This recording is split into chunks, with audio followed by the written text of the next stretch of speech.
Hello and welcome to my class. I just wanted to take a few minutes to give you some information about me so that I'm more than just a name or a face that you see on the computer. So, who is Professor Robinson? I am currently a doctoral candidate at Liberty. I am expecting to be conferred with my doctorate at some point late spring or early summer, hopefully late spring. My doctorate is in curriculum and instruction with a heavy focus in online learning as well as in mathematics. My master's degree is in math education from the University of New Orleans. I also have 18 graduate hours in mathematics, so a lot of times I moonlight over in the math department. I got my bachelor's from the University of Tennessee. I've been teaching online for over 12 years. I also have experience in brick and mortar classrooms, teaching a wide variety of courses, anywhere from AP Calculus 2 all the way down to middle school math. A little bit of extra about me is what they call an edupreneur, meaning that I do things outside of just teaching on the side, things that are contract work, and that leads me into being a business owner. So I own my own business. It's a consulting firm, learning architect specialist. I work with accessibility for schools and meeting Americans with Disability Act requirements with their online programming. I work with work-life balance trainings in the corporate world, and I also produce curriculum and assessments.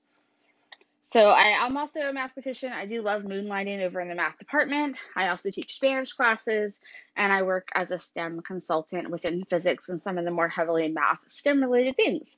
So I am many things academically, not just any one, which I believe is an advantage in the world, and I never really get bored with my job. As a person, I'm a mother of three. I have three amazing children. You'll hear about me talk about them pretty often. I have my son who's 15. He's a swimmer and an actor. I have my middle daughter who is the dancer pictured here.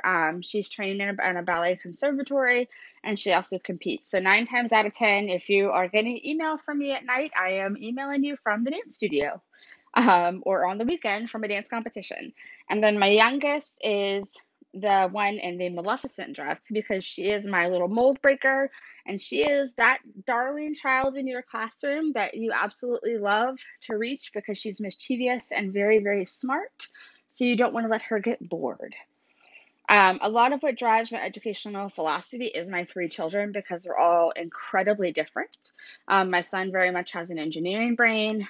Sarah Rochelle, my dancer, is on the autism spectrum, and she also has a lot of other difficulties with eye tracking and things like that. So that's what got me into accessibility and inclusion, and working with some of the education committees at the state level was working for a better place for her. And then my youngest finished kindergarten in 2 months.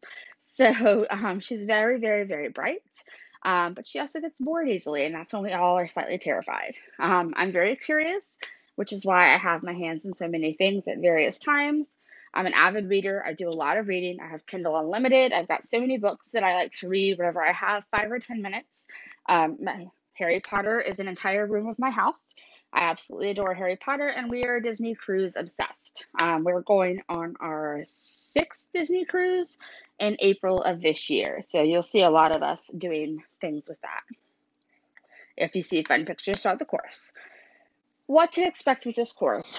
As a graduate level educational course, we have to interact. That's going to be a key component of this course, is interacting with your classmates and interacting with me, because by bouncing ideas off one another, that's how we truly form our identity, and we truly form what concrete ideas define our educational philosophies. So be ready to ask questions, be ready to work as a class. Even though it's online, we are highly collaborative, and that's going to be really important. You'll see some videos from me each week where I might be talking about the application of what you're learning and how it's actually relevant to your field, which I'm assured is very important to you. There's a lot of rich resources here at Aurora. We also have a writing tutorial service. So if you are finding that the writing is difficult, maybe you're a comma lover like I am, you can definitely utilize those rich resources. And then the last thing is, you want to expect a growth mindset. We're all here to grow. So I'm instructing this course to grow as an educator and to grow as a person. And you're taking this course to grow in your career path, to grow individually, to grow as an educator, to grow as a professional. So we want this experience to be one of growth. So you enter it with that idea. If you're contacting me, I really prefer all communication to go through the course when possible. If it's a concept related question, feel free to post it in the question form. If you're shy, though, you can definitely send that via email. Grading questions do have to be emailed. That is due to privacy, but as educators, I'm pretty confident we're on the same page there. I am on Central Time and I am an early to bed person. Having a child on the spectrum drains me. So about 8 p.m., I'm in bed. So if you could just keep that in mind, my time zone as you're contacting me, that would be great. My office hours are in the course, are uploaded there. You can attend office hours. You can also send me a message to set up an alternate time. I have no problem doing that. And just a note, I don't text. It's just not something I really do with my teaching. I would prefer you to send me an email. So this course is going to be about all the ways we can apply theory. You're going to learn a lot of different things about theory, and we're actually going to apply it through the activities that we're doing. My lectures are going to focus on practical applications of topics. You're reading about the theory already. So I'm not going to go back and reteach you or read you what you've already read. I'm going to talk about how we're going to apply it and how those threads will look in the completed product. I'm here for you to discuss things and help you frame your own educational philosophy and create some really good quality portfolio documents. More and more in the education world, they are asking for portfolio things. They want to see a lesson plan. They want to see your educational philosophy. They want to see a lot of different things. So we're going to be working together to make some really high quality things that are going to serve you well professionally.